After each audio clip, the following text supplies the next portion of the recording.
As Dr. Lanier mentioned earlier, we do have a treat. I am bringing up to the stage Amy Harris. She is a speech-language pathologist specialized in assessing and treating voice disorders at UT Southwestern Clinical Center for Voice Care. She is classically trained singer and holds a music education degree from Baylor University, a master's degree in communication sciences and disorders from the University of Texas at Austin, and vocology certification from the National Center for Voice and Speech. She has over 15 years experience in working with the singing voice and professional voice users, but also works with vocal cord dysfunction, chronic cough, dysphagia, and is a part of the interdisciplinary ALS clinic run by MDA. So we welcome Amy Harris.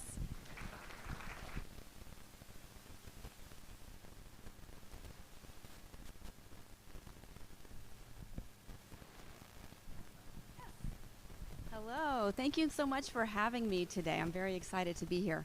So I came into this field due to my passion to work with singers, and most of my caseload consists of singers and professional voice users. But over the course of 20 years, I have found my passion for working with chronic cough and VCD patients because it is so truly rewarding, and I greatly enjoy working with them. I have no financial disclosures. Here are the different terms for vocal cord dysfunction, VCD. We know this as the inappropriate or episodes of inappropriate adduction of the vocal folds, typically upon inhalation, so it causes more difficulty with inhalation versus exhalation, usually throat constriction. Asthma inhalers typically don't help. They're often misdiagnosed as asthma, but also VCD can co-occur with asthma. Paradoxical vocal fold motion is probably the more descript term, PVFM, and it's often used more in the literature. But what's gaining popularity is ILO, inducible laryngeal obstruction, and exercise-induced laryngeal obstruction. Episodic paroxysmal laryngospasm and episodic laryngeal breathing disorder are also used. I'm going to be using VCD for this presentation today because it's easier to say. But here is a basic, good textbook case VCD exam. It's an older exam with a fiber optic scope, but it shows pretty clearly the inspiratory stridor that can occur during these VCD episodes. Do you mind playing it? Thanks. In, out, and a little breath in. Just breathe easy. So you can see how the vocal folds are definitely closing when they should be open.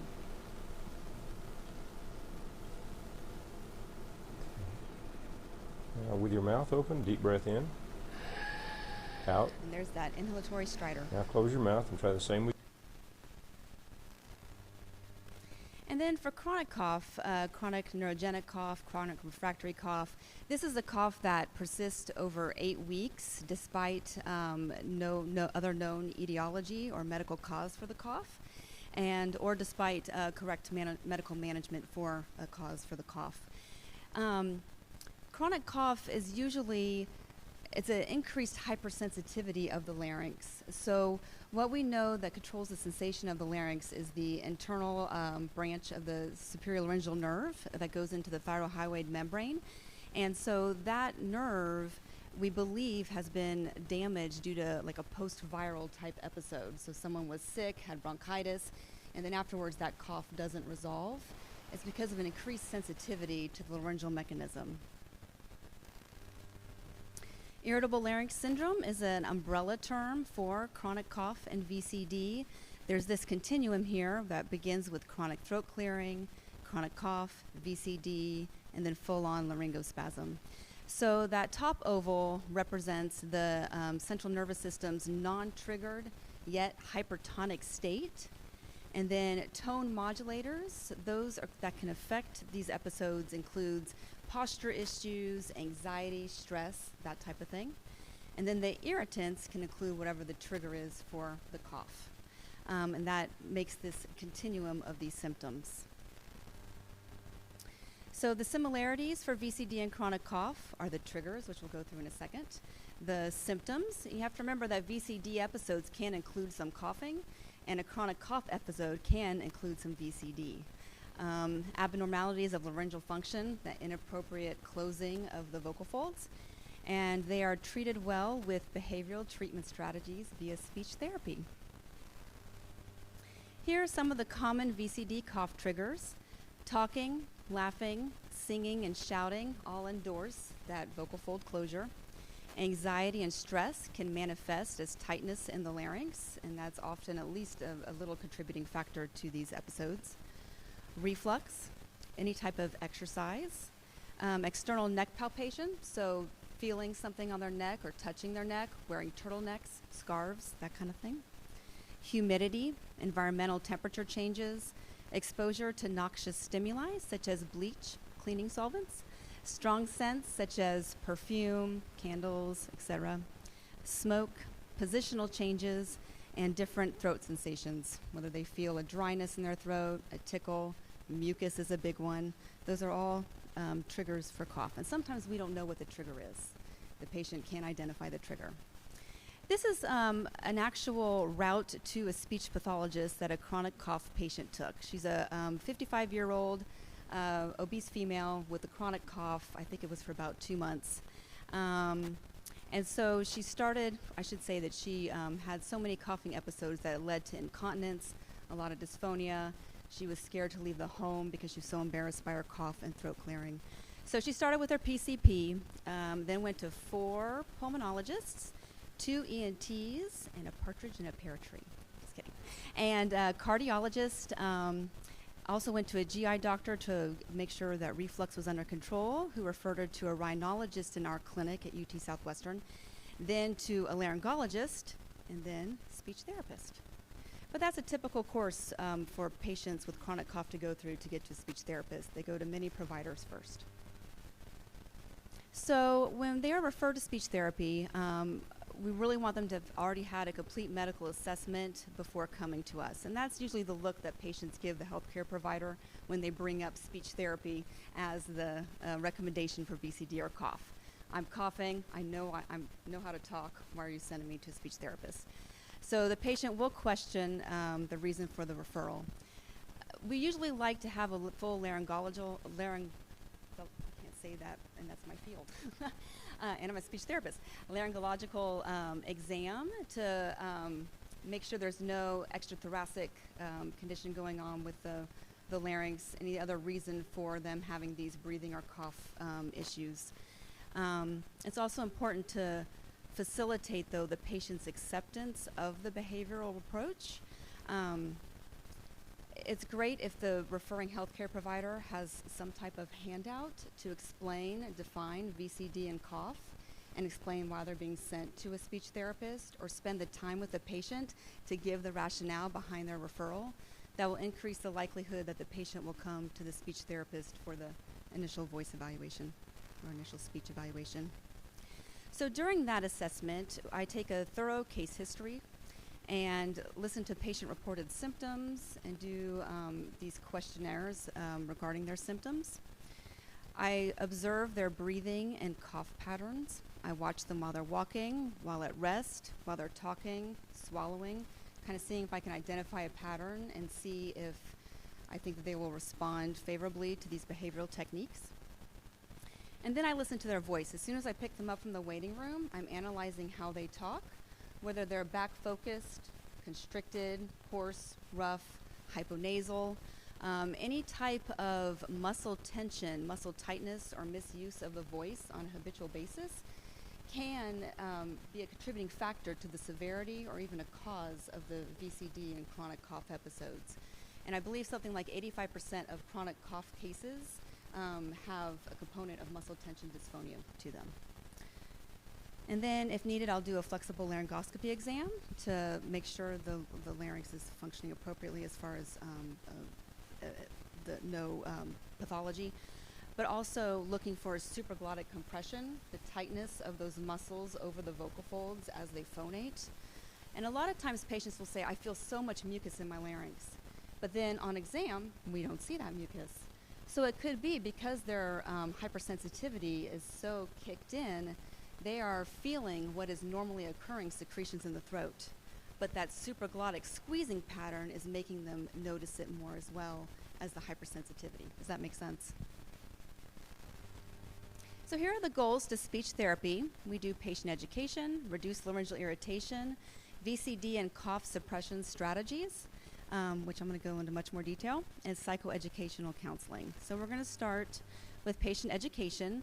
I teach them anatomy and physiology of the laryngeal mechanism. I want them to know how the larynx works, why the vocal folds open and close, and this is where I introduce the idea that they can control this valving mechanism. I define VCD and compare it to whatever diagnosis they come in believing they have, whether it's anaphylaxis as the cause of their symptoms or asthma. I want them to know the difference. I explain the goal of therapy is to have that active control over the symptoms, and sometimes during the course we'll use laryngoscopy for biofeedback, which I have an example later on, but we scope the person while they're doing these techniques to show them that their airway is open. So with cough, we do the same thing with the anatomy and physiology education, but we also tell them there's minimal physiological benefit from the coughing. And that's when I get the look that I'm crazy. I explain the ability to develop that voluntary control over their cough. And then I go into how it's bad for the larynx to cough, where it creates that laryngeal trauma, the irritated tissues. And then the continued coughing and throat clearing exacerbates that irritation, and then it perpetuates that cough cycle, and we have to break the cycle. So here's my picture of the larynx taking a shower for vocal hygiene to reduce laryngeal irritation. This is what we start with. The first part of the body to dehydrate is the larynx. So for patients, we do talk about systemic and topical hydration measures. We want them to get plenty of plain water every day, at least 64 ounces, and to minimize the drying substances such as caffeine, alcohol, menthol, so those mentholated throat sprays and cough drops, we try to take them off of those. And then for every ounce of caffeine or alcohol they drink in a day, they're supposed to add that much extra water, ounce for ounce, on top of the 64 ounces. That's when they really love me. But you're supposed to be drinking that amount of water every day for 6 weeks, 4 to 6 weeks, before you notice improvements in the larynx and improvements in the thickened mucus secretions. Topical hydration, for room humidification, I always refer back, or at least talk to the referring physician to make sure there's no pulmonary comorbidities before recommending a room humidifier, like a cool mist vaporizer, as they sleep at night. And then steam inhalation versus nebulizing saline, we've clinically recommended for years inhaling steam. That moisturizes the oral cavity, the sinuses, the back of the throat, doesn't get down to the larynx. So the latest research out of University of Utah with Christine Tanner's group tells us that nebulizing 0.9% isotonic saline solution, specifically with the mouthpiece, not the mask, but with a handheld ultrasonic small particle nebulizer, helps get more moisture directly to the vocal folds in the upper airway region.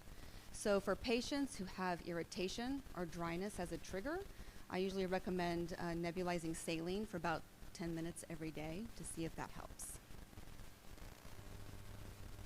Reflux, we also address anti-reflux behavioral guidelines with them, go through them quite thoroughly, and timing of those medications. And then, I don't know if you all have heard of Reflux Gourmet. It's hot in the laryngology community right now. It's over-the-counter and holistic. There's a laryngologist in California who paired up with a Napa Valley chef to make Reflux Gourmet. So vanilla caramel is the best flavor in my opinion. But it's gel-based, and it has, it's considered alginate therapy. It has sodium alginate as one of its main ingredients. So when you take a spoonful, that sodium alginate then rises to the top of the stomach to kind of form a temporary barrier or raft, so that after you eat and drink, then the stomach contents don't, or have a harder time at least, coming back up through that lower esophageal sphincter. Our singers, we have them take a spoonful of Reflux Gourmet every night before they go to bed. But this can be a helpful tool to add to any type of reflux management things that are being done already. We also talk about eliminating phonotraumatic behaviors, anything that can hurt the vocal folds, such as shouting, throat clearing, coughing, harsh sound effects, etc. And we have the patient avoid mouth breathing, which can be hard. So speech therapy techniques, this is where the magic happens. So the goal is to overall prevent or interrupt the cough and VCD episode despite the feeling of the trigger sensation.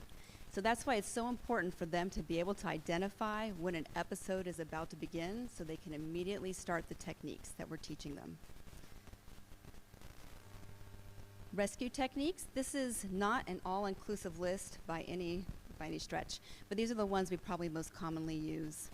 And I will tell you, the first one, straw breathing. If a VCD patient comes in saying they feel like they're breathing through a straw, because you've probably heard that before in their throat, and then they're saying, but you want me to try to breathe through a straw? It takes some coercing, and sometimes they might not try it, but it's very effective. So all of these techniques are designed to voluntarily move or relocate the point of constriction from the glottis to the front of the mouth so that we create intraoral pressure that is then sent back to the larynx and makes the airway open. So it opens the larynx. So straw breathing, if you breathe in and out of a straw, you can imagine you're getting decreased airflow that creates that good intraoral pressure that then opens the airway. But there are many different diameters of straws. It's a little bit of trial and error to see which one works.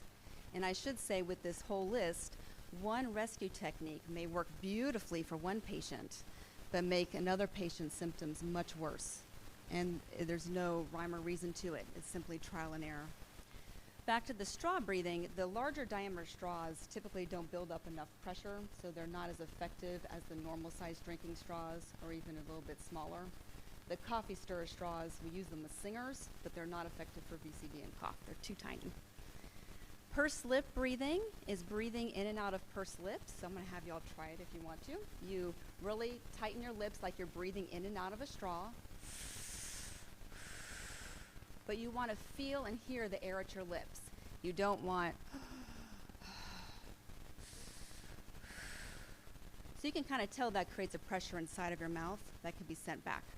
I always have them swallow between each trial of these because it can dry out the larynx. And a hard swallow can help reset the larynx and relax the muscles. Deep sniff. I should say I didn't make any of these up. Deep sniff. You either sniff in once or twice through your nose. When you sniff in, your vocal folds open to the widest position possible. You cannot sniff and cough at the same time. It's not possible. So we're trying to get them to practice these to train the brain to make that opening response easily. So when you sniff in, that's the double sniff. And then a single sniff is just making sure when you blow that you feel the air at the pursed lips. Panting, I will admit, is not most people's favorite. But when you pant, it breaks that hold at the laryngeal area and forces diaphragmatic breathing. So that's also can be a saving grace for some people. Prolonged voiceless consonant is exhaling on an S, SH, or an F.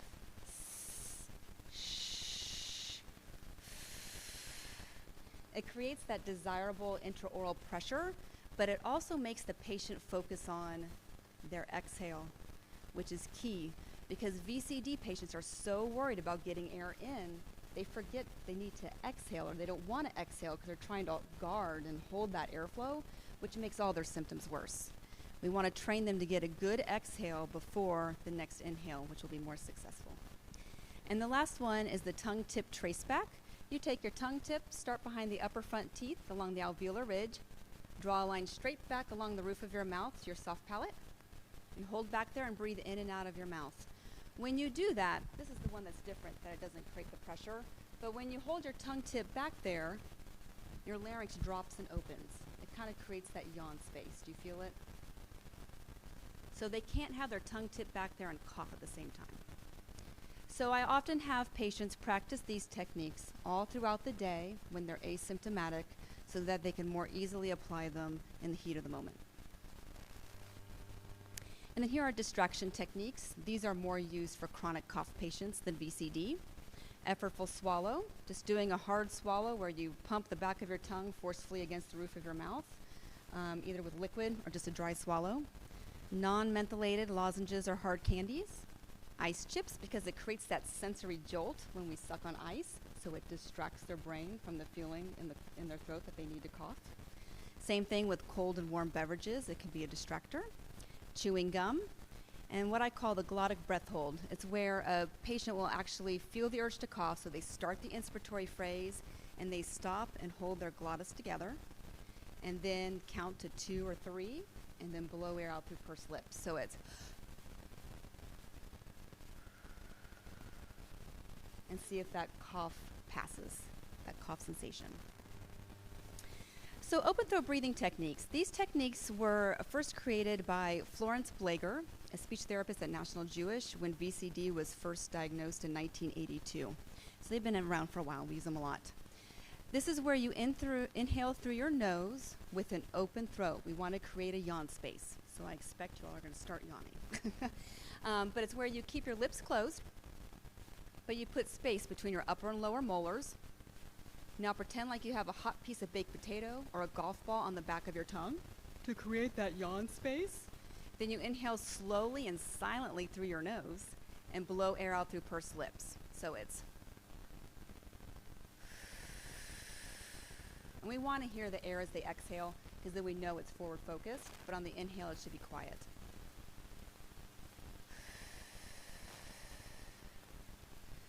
And those are the open throat breathing techniques. If they can't blow out appropriately through pursed lips, then I'll have them do one of those voiceless fricatives. I often tell patients I want them to practice this so much that when I come into their house at 2 a.m. and say open throat breathing techniques, they wake up and can do them immediately, automatically. So you can imagine it takes a little bit of time for patients to learn how to do these techniques correctly. It's a lot of coordination for them. So we teach them at rest in the clinical setting and home practice, and then while they're multitasking, and then we want them to be able to do it in the midst of an episode to help the episode recover more quickly, and then at the onset of an episode to overall prevent it. We always want patients to do these techniques during the presence of their known triggers, not wait until they feel the sensation. And it's also helpful to have patients journal their VCD or cough episodes, like when they're occurring, what may have caused it, what techniques help or hurt, to help kind of go into a more analytical phase with them for some patients. So VCD in athletes, the ILOBI breathing techniques, exercise-induced laryngeal obstruction, biphasic inhalation breathing techniques. Say that 5 times. These were created by Todd Olin, also at National Jewish. So that biphasic inhalation starts with the high inspiratory resistance for a split second and moves to a low inspiratory resistance. So we typically start with athletes teaching them the normal open throat breathing techniques that Florence Blager created. But when their cardio and pulmonary demands increase with their extreme activity, we can't have them breathing in through their nose. That won't give them enough air exchange appropriately. So we switch to these ILOBI breathing techniques. So there's 3 different variants to the inhalation. I'm going to show each one to you. The lip variant is where you suck in air for a second through pursed lips, and then you open your jaw and your throat to finish the inhale. So the high inspiratory resistance is and the low inspiratory resistance is, so it's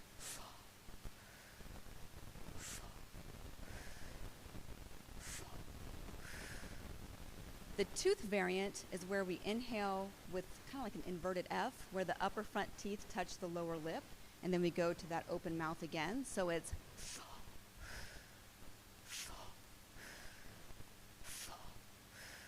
so you can see that this takes a few sessions to get the motor control down.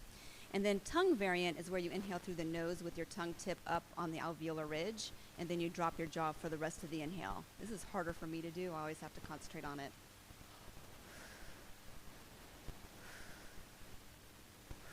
That's the least favorite for most patients. But I have a video in a little bit with a patient doing these. So the key points for these techniques is they're not performed every breath. They're performed every 4th breath. So the 3 breaths in between are either in or out through pursed lips or in through the nose and out through pursed lips. And then for athletes, we don't work with them so much on diaphragmatic breathing because they usually are holding their core to a certain extent depending on their sport or their activity. But we promote lower rib cage expansion, much like we do with singers as well, during their activity. And we do this with graduated levels of activity. So I put them on the treadmill. We start at a walk, jog, run, and then we try to replicate their exact physical activity. So I've worked with football players, soccer players, basketball, volleyball, rowing, what am I missing? Swimming. So with swimming, we have a special cushion. It's kind of like one of those yoga balls where they can emulate to lift off the floor on their stomach, and they can kind of emulate their strokes while we practice the breathing patterns. Track cycling is a big one as well, and I've recently had my first professional Scotland Highlander games, where it's kind of like the track and field events on steroids, big time. So that was interesting to try to figure out how to get her to replicate these breaths effectively with those techniques. So this is my colleague, Adriana Schembel. She's a PhD speech therapist who does a lot of research for VCD and athletes, and that's what we call the blue helmet of fun. So it holds the transnasal scope in place while the athlete is doing their activity, so we can see what's going on and either secure a VCD diagnosis if it's in question, or show them their techniques as they do them. And so here is a cyclist. So she's actually cycling during this video. And Adriana is leading her through some of those breathing techniques or maneuvers where you'll see the vocal folds open as she directs her.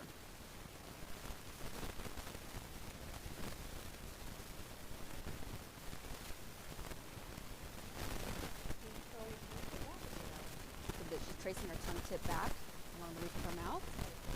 There. Do that again. Here she does it again. She gets that open airway.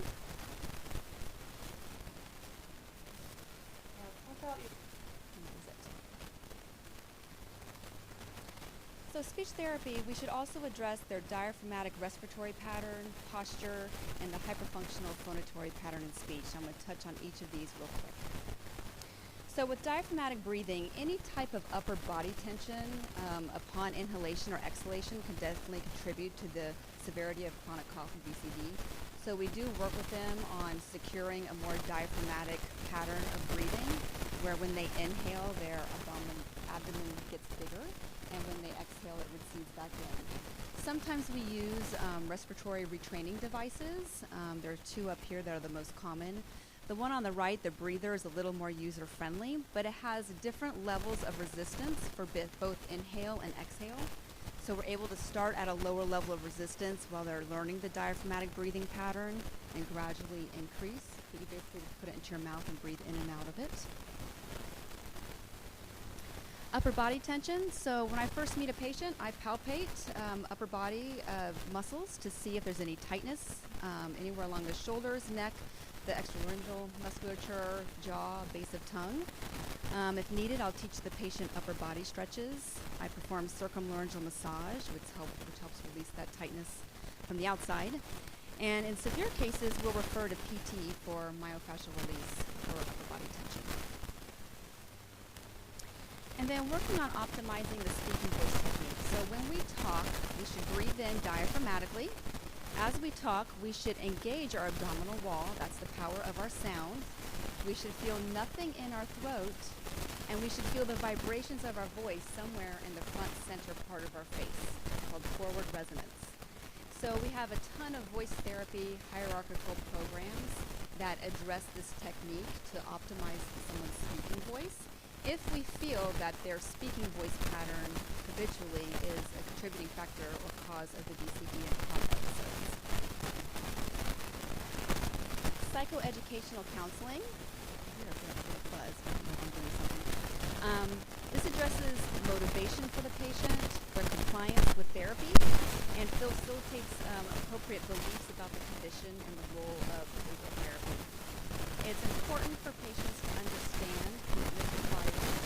Usually, 4 to 8 voice therapy sessions are warranted enough to take care of the their sessions are usually once a week or once every 2 weeks. I don't like to go any We also think it's important to acknowledge the emotional component. So any type of anxiety or stress will aid these episodes to be worse and make these episodes to be worse. But it's also very natural for them to feel anxiety and stress when these episodes happen. So it's important to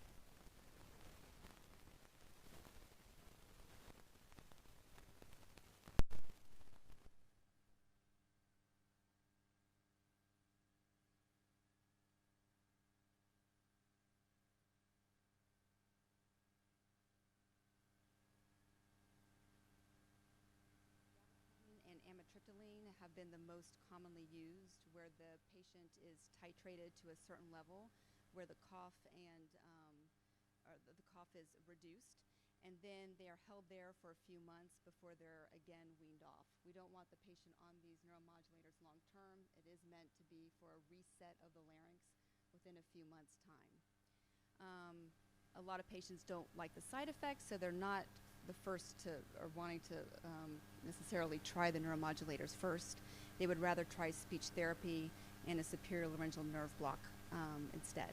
So a superior laryngeal nerve block, my former colleague Kathleen Tibbetts and her mentor Blake Simpson, they kind of developed the use of the SLN nerve block to help with the cough hypersensitivity. So it is administered to the entry site of the superior laryngeal nerve at that thyrohyoid membrane. If we're going to see improvements in cough with the SLN block, then we'll typically see it within 2 to 3 days. But if there's no improvement in 2 weeks, the laryngologist will then inject the contralateral side. If there's again no improvements in 2 weeks, no more SLN blocks are pursued at that point. But if we do see improvement, then we can repeat the SLN block. So what we found is that the neuromodulators and SLN blocks can help the patient learn more quickly our strategies and techniques, and all kind of works together throughout the therapy process. So when do we discharge the patient? For VCD, I want as close to 100% complete resolution and control of the VCD episodes. And with cough, we're looking for at least a 50% improvement. Cough typically does not go away completely, although I have those cases where they do, and it's like hallelujah for the patient. But 50% will take it, because cough can be very difficult.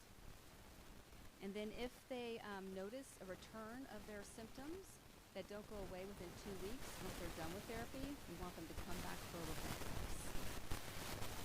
So I have 2 quick case examples.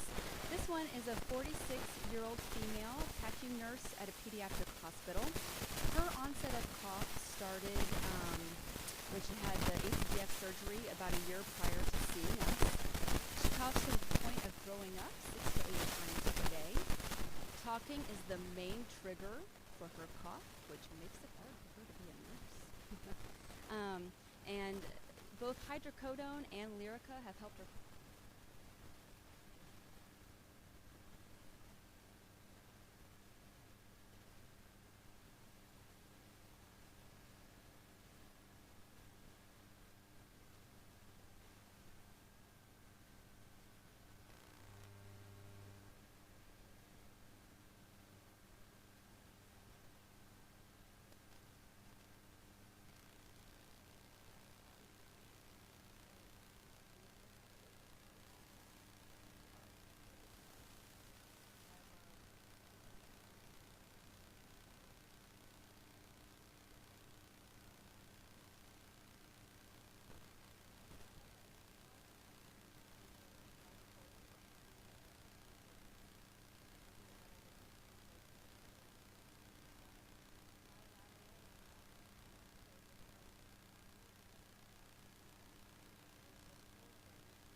America in order to get her started on the gabapentin.